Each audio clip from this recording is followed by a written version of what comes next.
नमस्कार, मैं राजेश पोलखोल बहुगुणा और आप देख रहे हैं पर्वतवाणी लाइव। आज मैं कैंट विधानसभा में हूं और कैंट विधानसभा में अगर हम घूमें तो वहां आपको अक्सर कुछ होर्डिंगें दिखेंगी। उस होर्डिंगों में आपको देखने को मिलेगा कि देहरादून का वैभव। जब हमने ये होर्डिंग देखा, ये पोस्टर देखा, तो हमें भी मन में एक सोचने पे मजबूर हो गए कि आखिर ये देहरादून का वैभव क्या है। लोगों से पूछा, जांच पड़ताल करी, तो लोगों ने बताया कि भाई एक वैभव वालिया है, ये उनके पोस्टर है। तो ढूंढते ढूंढते आज हम वैभव वालिया जी के घर पहुंच गए और आज उनके सामने हम बैठे हैं। तो सबसे पहले वैभव जी, समय देने के लिए बहुत बहुत धन्यवाद। धन्यवाद, बहुत धन्यवाद। मुझे बहुत खुशी है कि आज मैं राजेश पोलखोल बहुगुणा जी के साथ में बैठा हूँ। तो मुझे भी आज बहुत खुशी है कि आप आज यहाँ पे आए हो। एक चीज़ बताओ, ये देहरादून का वैभव, इसके पीछे क्या कॉन्सेप्ट है? दिमाग में आइडिया कैसा है? देहरादून में तो बहुत से लोग रहते हैं, सिर्फ देहरादून का वैभव ही क्यों?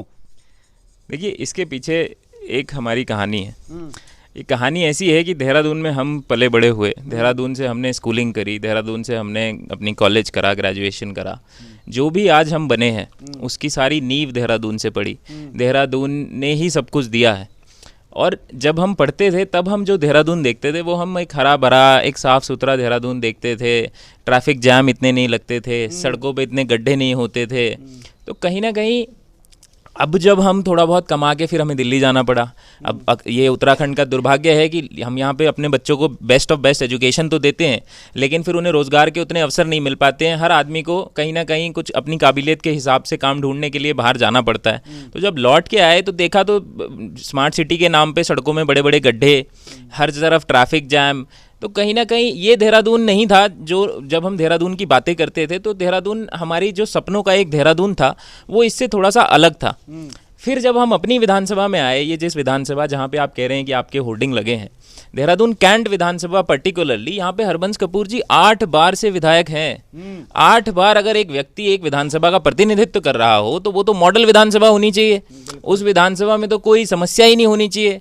उस विधानसभा में तो ऐसा काम होना चाहिए जो पूरे देश में दिखाया जा सके कि भैया ये देखो, यहाँ एक व्यक्ति इतनी बार जीत रहा है। इसलिए जीत रहा है क्योंकि देखो इस विधानसभा का हाल देखो। लेकिन जब मैं वापस आया, जब मैं विधानसभा में घूमा, तो स्थिति इसकी बिल्कुल विपरीत मैंने देखी। गोविंदगढ़ में हर साल पानी की समस्या, पीने के पानी के लिए लोग परेशान। आपका पंडितवाड़ी में लोग परेशान, विजय पार्क में लोग परेशान, बल्लूपुर में लोग परेशान, गांधी ग्राम में लोग परेशान। पीने के पानी तक हम उपलब्ध नहीं करा पाते हैं। आप देखोगे कि हर बारिश के बाद में जल भराव की स्थिति, हर बिंदाल नदी के आसपास रहने वाले लोगों के घरों में पानी घुस जाता है। उनके बच्चे डायरिया की बीमारी से, डेंगू की बीमारी से ग्रसित रहने को मजबूर। आप देखेंगे कि एक भी बड़ा सरकारी अस्पताल विधायक जी ने इस विधानसभा में नहीं बनाया, जबकि आप इस दौरान मंत्री भी रहे, आप इस दौरान विधानसभा के अध्यक्ष भी रहे। एक भी बड़ा सरकारी विश्वविद्यालय आज तक आपने विधानसभा में नहीं बनाया। तो ये सब देख के मेरे को बड़ी तकलीफ हुई।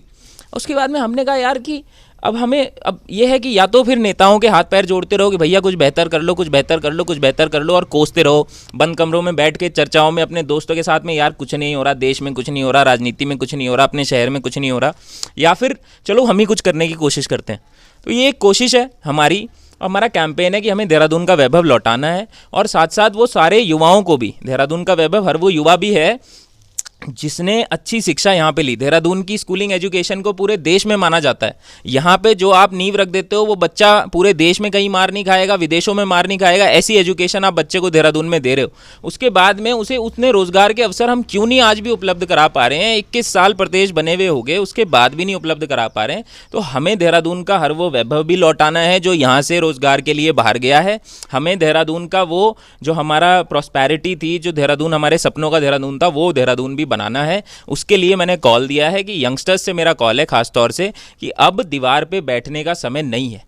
अब हमें खुद मैदान में आना पड़ेगा।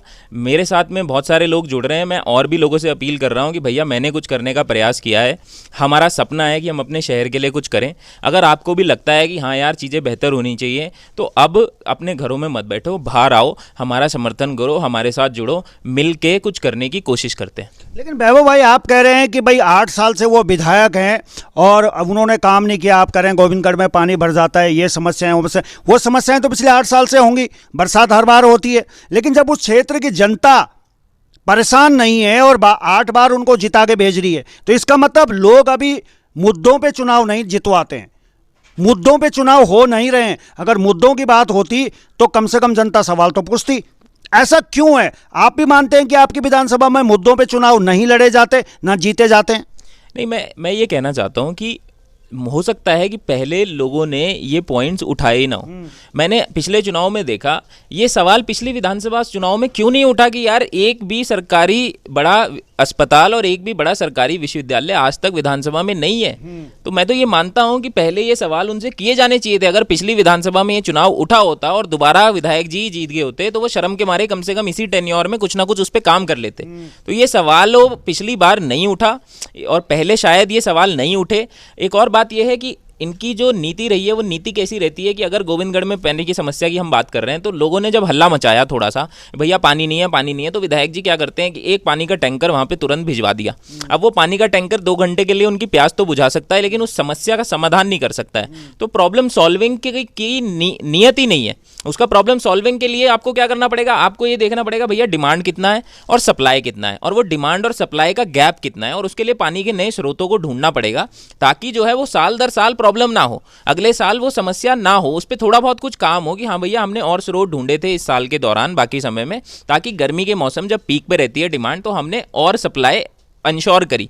लेकिन वो नियत नहीं है। बस नियत ये है कि हैंड टू हैंड लोगों का मुंह बंद करा दो। और लोगों को भी ये समझना पड़ेगा कि अगर वो हम थोड़ी देर के हम अपने उससे अपना लालच से अगर हम उसको वोट में अपना दे देते हैं तो उससे हमारा नुकसान होगा, उससे हमारे जीवन नहीं सुधरेगा, उससे हमारी 2 घंटे की प्यास तो बुझ सकती है लेकिन बेहतर जीवन आगे आने वाले सालों में हमें नहीं मिलेगा। इसलिए सॉल्यूशन एंडेड, सॉल्यूशन ओरिएंटेड जो लोग हैं उन्हें हमें चुनना पड़ेगा, सॉल्यूशन पे वोट देना पड़ेगा। खाली ऐसे छोटे मोटे लोक लुभावने वादों से हमें वोट नहीं देना पड़ेगा। ये लोगों को भी समझना पड़ेगा। नहीं, लोगों को समझना पड़ेगा, लेकिन लोगों को समझने के लिए आप कौन सा तरीका उन्हें समझाने का इस्तेमाल कर रहे हैं? देखिए 8 साल से वो उस गद्दी पे विराजमान है। अब मैं पोस्टरों में देख रहा था कि अमित कपूर भी हैं। अब बाप तो थे ही थे, अब बेटे को भी ले आए, तो क्या जनता इस बात को समझेगी वैभव भाई? या आप कोई नया तरीका इजाद कर रहे हैं उनको समझाने का कि अपने हकों को पाना सीखिए? देखिए उनके बेटे को तो खैर मुझे नहीं लगता कि कोई भी उनके बेटे को पसंद करता है, माफ़ कीजिएगा, लेकिन क्योंकि उनके बेटे के साथ में इतने बड़े बड़े आरोप जुड़े हुए हैं कि विधायक जी विधायक रहे तो उनके बेटे ने अपने विश्वविद्यालय बना लिए, अपने कॉलेज बना लिए, अपनी ज़मीनें ले ली, अपने होटल बना लिए। फिर छात्रवृत्ति घोटाले का मामला है कि भैया जो आपके जो पिछड़ी जाति के जो छात्र हैं उनकी जो स्कॉलरशिप आती है वो स्कॉलरशिप बच्चे थे ही नहीं लेकिन ये उनके फर्जी नाम पर स्कॉलरशिप ले रहे थे और वो मामला आज भी न्यायाधीन है। तो इतने संगीन आरोप उनके ऊपर हैं और वो इतने डिफेम्ड हैं कि मतलब मुझे नहीं लगता कि पार्टी उन्हें टिकट भी देगी। तो इसलिए मैं उनके ऊपर ज़्यादा कुछ कमेंट नहीं करना चाहता हूँ। बाकी वो उनका पारिवारिक मामला है, वो विधायक जी को देखना चाहिए कि वो क्या कर रहे हैं क्या नहीं कर रहे हैं। उनकी अंतरात्मा उन्हें गवारा कर रही है अगर कि उसके बाद भी वो अपने बेटे को आगे कर पा रहे हैं तो मतलब फिर भगवान वो अपने आप देखें, हमें उस पर कुछ मतलब नहीं है। लेकिन ये है कि मैं ये मानता हूँ कि लोगों से भी ये कहता हूँ कि भैया 8 बार आपने एक ही व्यक्ति को मौका दिया है। एक बार देहरादून का ये आम यंगस्टर आपके बीच में आया है, जितने साल मेरी उम्र है उतने साल से तो वो विधायक ही हैं। तो मैं कह रहा हूँ कि 8 बार आपने उन्हें आजमाया है, एक मौका आप इस अपने देहरादून के लड़के को दे के देखो। मैं वादा कर रहा हूँ कि हम उनसे बहुत बेहतर काम करके देंगे। हमारा सपना है यार कि हम अपने शहर के लिए कुछ करें। नहीं तो ये वादा आप किस बिहार पे कर रहे हैं? कैसे विश्वास करें और क्यों विश्वास करें वैभव पे? ऐसी कौन सी खूबी आप जनता के लिए लेके आएंगे? भाई ठीक है 8 बार उन्होंने जिता दिया, कुछ खोया कुछ पाया, आपके पास क्या विजन है कैंट के लिए जो आप कह रहे हैं कि भाई आपकी बार मुझ पे विश्वास कीजिए और गोविंदगढ़ में पानी नहीं भरेगा? देखिए हमने एक संकल्प पत्र भी जारी किया है। हम उसमें अपने कुछ संकल्प लेके आए हैं जो हम लोगों के बीच में ला रहे हैं। हमने उसमें कहा है कि भैया हम जो है सबसे पहले जो विधायक निधि है उसे हम ऑनलाइन करने का काम करेंगे। पूरे आप 70 के 70 विधानसभाओं में आप आम पब्लिक के बीच में जाओ, उनसे पूछो भैया आपकी विधानसभा 70 की नहीं, आज हम कैंट की बात करें। बात कीजिए कैंट में आप किसी भी वोटर के पास जाओ, उससे पूछो कि भैया आपकी विधायक निधि कितनी है। आपको किसी को नहीं पता होता कितनी विधायक निधि आई, उसके अलावा कितने मदों में कितना पैसा आया, वो पैसा कहाँ खर्च हुआ। हम सबसे पहले एक वेबसाइट बनाएंगे विधानसभा की और हम ऑनलाइन करेंगे, हम ट्रांसपेरेंसी लेके आएंगे ताकि भ्रष्टाचार की गुंजाइश कम हो सके। उसमें लोग अपनी रिक्वेस्ट भी डाल सकते हैं प्रायोरिटी पे कि भैया मेरे यहाँ पे ये सड़क खराब है, या मेरे यहाँ पे ये स्कूल की बिल्डिंग ये खराब है, या हमारे यहाँ पे ये मंदिर का ये है, या किसी भी चीज़ का उनका जो भी दिक्कत है पुछता है वो अपनी प्रॉब्लम वहाँ पे डाल सकते हैं। दूसरी बात है कि हम ये कह रहे हैं कि अगर विधानसभा में कई लोग ऐसे होंगे जो गरीब तबके के हैं, मलिन बस्तियों के हैं, उन्हें वेबसाइट वगैरह चलानी नहीं आती है, तो हम एक हेल्पलाइन नंबर जारी कर रहे हैं, एक कॉल प्रॉब्लम सॉल्व। अगर आपकी कोई भी प्रॉब्लम है, आप हमारे हेल्पलाइन नंबर पे जारी कीजिए, विधानसभा के कॉल कीजिए। 15 दिन के अंदर या तो हम आपकी प्रॉब्लम सॉल्व करेंगे, अगर हम प्रॉब्लम सॉल्व नहीं करेंगे तो हमारी टीम से आपको अपडेट जाएगा कि आपकी रिक्वेस्ट का स्टेटस ये है, यहाँ पे है आपकी प्रॉब्लम की जो रिक्वेस्ट है और उस पर हमने ये कार्रवाई करी है और आने वाले समय में आपको बताया जाएगा कि कब तक उसका सॉल्यूशन होगा। हम कह रहे हैं कि एक बड़ा सरकारी विश्वविद्यालय और एक बड़ा सरकारी अस्पताल हम जो है इन्हीं 5 सालों में बनाने की पूरी कोशिश करेंगे। अगर पूरी नहीं बनाएंगे तो उसमें आपको दिखेगा कि हाँ भाई उस पर काम हो चुका है, या ज़मीन बन गई है, या फाउंडेशन रखी गई है, या बिल्डिंग बन गई है। कोशिश हमारी है कि 5 सालों में ही हम पूरा करके दें, लेकिन जितना हो सकेगा हम उस पर काम करेंगे। ये हमारी प्रायोरिटी है कि हमें एक बड़ा सरकारी अस्पताल, कोरोना की महामारी हमने देखी है, हम ये समझते हैं कि कितना ज़रूरी है स्वास्थ्य सेवाओं का आपके नज़दीक में होना, तो इसलिए हम कह रहे हैं कि इन चीज़ों पर हम काम करेंगे। साथ साथ हम कह रहे हैं जो जल भराव की समस्या है उसके ऊपर हम बाहर से एक अर्बन मैनेजमेंट की एक स्पेशल कमेटी लेके आएंगे, एक्सपर्ट की कमेटी लेके आएंगे जो देखे ज़मीनी स्तर पे और फिर सॉल्यूशंस की एक बनाएं, और उसमें फिर हम और भी डिपार्टमेंट्स की मदद लेके उसका लॉन्ग टर्म सॉल्यूशन, स्थायी सॉल्यूशन पे काम करेंगे कि उसका सॉल्यूशन क्या हो सकता है। खाली वादे नहीं है। इसी तरह से पानी की, पीने के पानी की जो समस्या है उसके ऊपर हम जो है और पानी के वेन्यूज़ कैसे ढूंढ सकते हैं, जल के और डिमांड के लिए, सप्लाई के लिए, और कैसे पानी के स्रोतों का और जो है ढूंढा जा सकता है और कैसे उस पर काम हो सकता है, उसके लिए एक्सपर्ट कमेटी बना के डिपार्टमेंट से बात करके उस पर हम काम करेंगे। तो लॉन्ग टर्म सॉल्यूशंस की तरफ हम बढ़ेंगे ताकि जो मूलभूत प्रॉब्लम्स हैं लोगों की, जो लोगों का जीवन में बेहतरी हो सके। लोगों को ये कम से कम यार 2021 में हम जी रहे हैं, आज कम से कम ये बेसिक चीज़ों के लिए तो लोगों को कम से कम राजधानी में, वो भी देहरादून की, और मेन देहरादून के नाम की एक ही सीट है, उस पर तो कम से कम लोगों को नहीं होना चाहिए। हम ये बोलते हैं दूरस्थ क्षेत्रों में लोगों को पानी नहीं मिलता है और हमारी राजधानी में ये हाल है यार, तो ये इससे बड़ा हमारे लिए दुर्भाग्य कुछ नहीं हो सकता। और हम फिर पॉलिटिक्स भी क्यों करें अगर हम ये बेसिक चीज़ें भी नहीं उपलब्ध करा सकते हैं। तो ये हम संकल्प पत्र भी लोगों के बीच में लेके जा रहे हैं। और मैं कहता हूं कि और भी अन्य मुद्दों पे कभी भी हरबंस कपूर जी आए और मेरे साथ बहस कर लें, मैं बहस करने को तैयार हूं। मैं उनसे पूछूंगा ना भैया कि इतनी बार के आप विधायक हो, विधायक जी ये क्यों नहीं हुआ।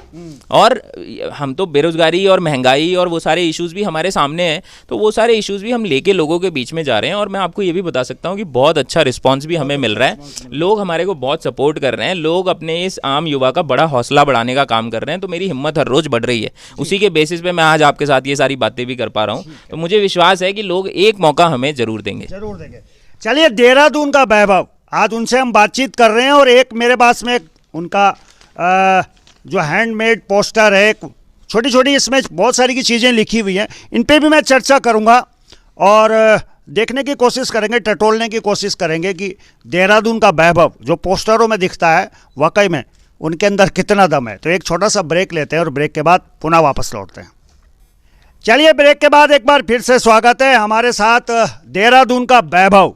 और देहरादून का जो वैभव है, जो पोस्टरों में आपने देखा होगा, आज हम पहुंचे हुए इनके पास में और 2022 का दंगल शुरू ही होने वाला है। और इस बार इन्होंने दावा ठोका है कैंट विधानसभा से, उस कैंट विधानसभा से जहां पे पुराने दिग्गज नेता सूर्यकांत धस्माना जी और लालचंद जी वो वर्षों से इस सीट पर लड़ते हैं और सपना देखते हैं। तो आज देहरादून का वैभव यहां से तैयारी कर रहा है। तो सीधा सवाल वैभव जी, सूर्यकांत धस्माना जी का क्या होगा और लालचंद जी का क्या होगा, देहरादून का वैभव अगर ताल ठोक रहा है कैंट से?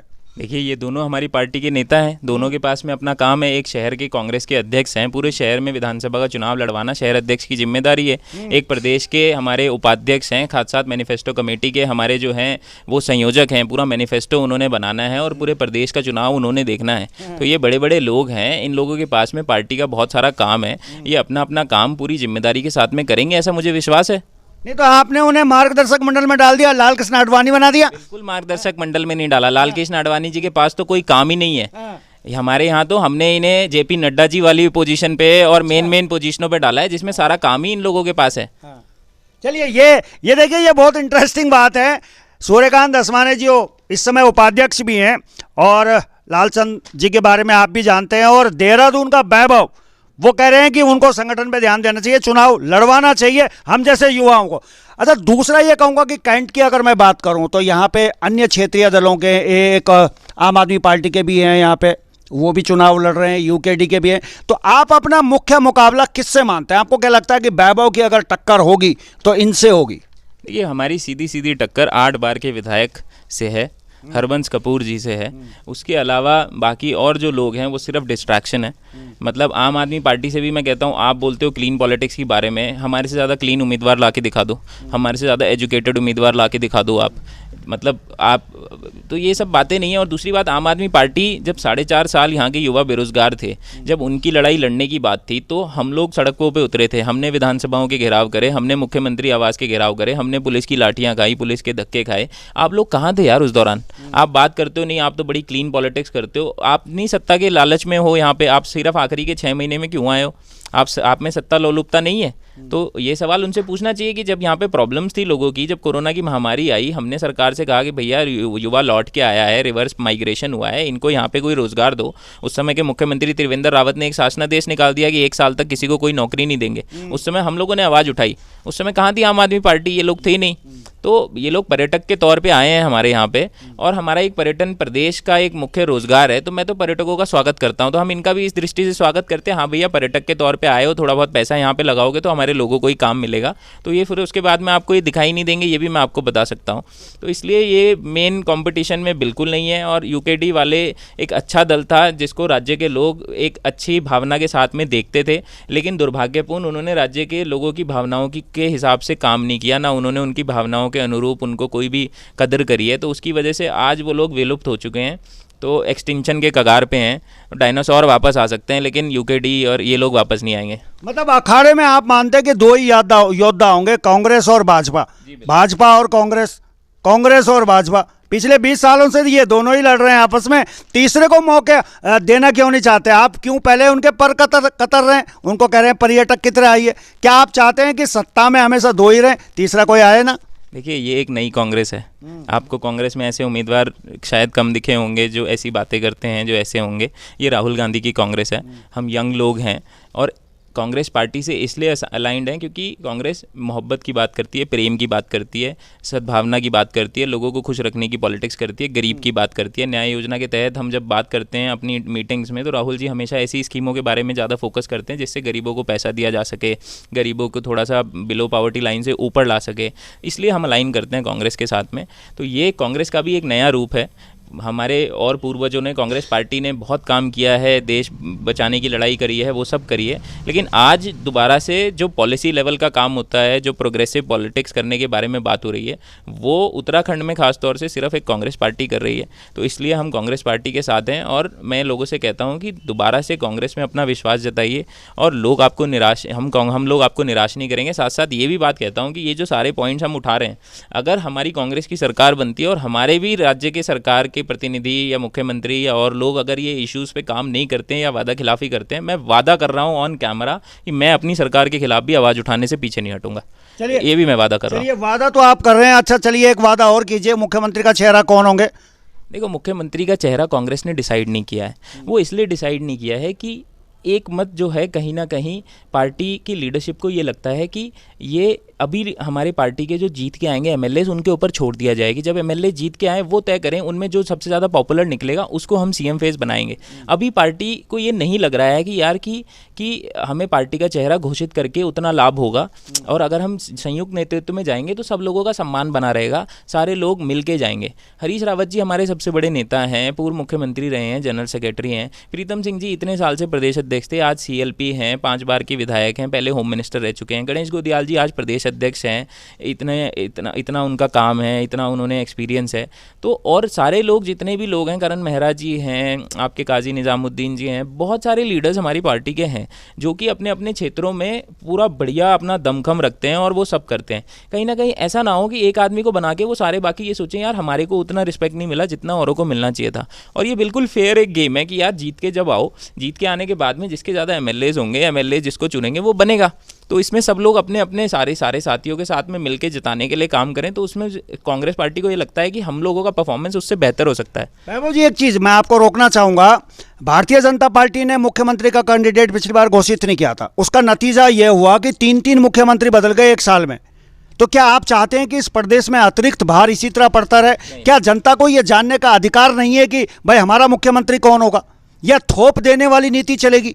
मैं दोनों दलों की बात कर रहा हूँ। बिल्कुल, मैं आपकी बात का जवाब देता हूँ। देखिए, ये बिल्कुल जनता को, हमारी जो ये लोकतांत्रिक व्यवस्था है ना, उसमें प्रेसिडेंशियल फॉर्म ऑफ इलेक्शनरिंग है ही नहीं, पहली बात तो जनता को ये जानने का अधिकार नहीं है। जनता एक पार्टी को वोट देती है और अपने उम्मीदवारों को वोट देती है, और उन उम्मीदवारों में से चयन करते हैं उम्मीदवारी, और वही सीएम बनता है और वही प्राइम मिनिस्टर बनता है। हमारे यहाँ डायरेक्ट प्राइम मिनिस्टर का चुनाव नहीं होता है, डायरेक्ट सीएम का चुनाव हमारे यहाँ होता ही नहीं है। तो ये जो बात है कि जनता को जानने का अधिकार नहीं है, ये नए नए नैरेटिव्स हैं जो लोग अपनी सहूलियत के हिसाब से फैलाते हैं, और जिसे कई बार हम लोग भी पिक कर लेते हैं। ऐसी व्यवस्था हमारी भारतीय लोकतंत्र में है ही नहीं। तो ये पहले भी कभी नहीं रही और आज भी नहीं है। सहूलियत के हिसाब से कई बार क्या होता है कि पार्टी में अगर एक मत पहले ही बन जाता है और पार्टी को ऐसा लगता है कि कोई चेहरा बहुत बड़ा है और उससे दे के फायदा होगा, तो पार्टियां कई बार घोषित करती भी हैं और कई बार नहीं भी घोषित करती हैं। ये पार्टियों का अपना रणनीतिक फैसला होता है, जो जिससे उन्हें लगता है रणनीतिक फैसला होता है, ये नफा नुकसान को देख के पार्टियां निर्णय लेती है। बिल्कुल बिल्कुल, नफा नुकसान को देख के ही पार्टियां निर्णय लेती है। ये जो चुनाव के दौरान जो इस तरीके के फैसले होते हैं, वो यही सोच समझ के लिए जाते हैं, यार किससे राजनीतिक लाभ होगा, किससे राजनीतिक नुकसान होगा,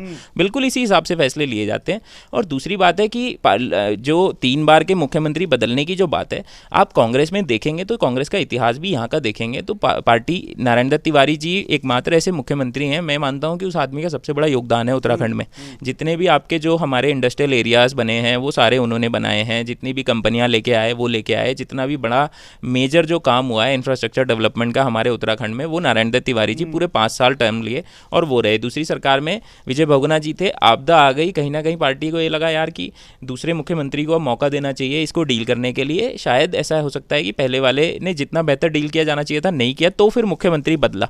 तो कांग्रेस जो है वो ये बिलीव नहीं करती है कि यार कि ऐसे लोगों को ताश के पत्तों की तरह धड़ धड़ गिराओ। ये भाजपा ही है जिन्होंने यहाँ पे कितने सारे मुख्यमंत्री दिए यार, हर टेन्योर में ये 2-2 3-3 लोगों को मुख्यमंत्री के पद पे रोजगार देते रहते हैं। आम युवाओं को रोजगार देते नहीं है, लेकिन अपने वो लोगों को सीधा मुख्यमंत्री पद का रोजगार। भाई देखिए, भाजपा क्या कर रही है क्या नहीं कर रही है, लेकिन विरोध भी तो कोई नहीं कर रहा है ना। जिस तरह का विरोध होना चाहिए, जनता को नुकसान हो रहा है।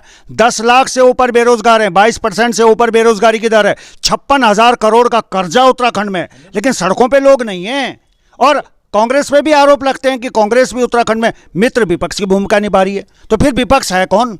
देखिए, मैं आपको एक बात बताता हूँ कि आज के समय में काम धंधे वाले सारे लोग हैं, ठीक है, पूरे देश भर में, आप पूरे प्रदेश में कहीं भी चले जाओ, आप उनसे पूछो महंगाई से लोग परेशान हैं कि नहीं है, आपको पता चलेगा। 100 रुपये लीटर पेट्रोल से लोग परेशान हैं कि नहीं है, 90 रुपये लीटर डीजल से लोग परेशान हैं कि नहीं है, 250 रुपये से ज़्यादा का जो आपका सरसों का तेल हो गया उससे लोग परेशान हैं कि नहीं है, 1000 रुपये करीब का सिलेंडर हो गया उससे लोग परेशान हैं कि नहीं है, 80 रुपये किलो से ज़्यादा प्याज हो गया, 80 रुपये किलो से ज़्यादा टमाटर हो गया।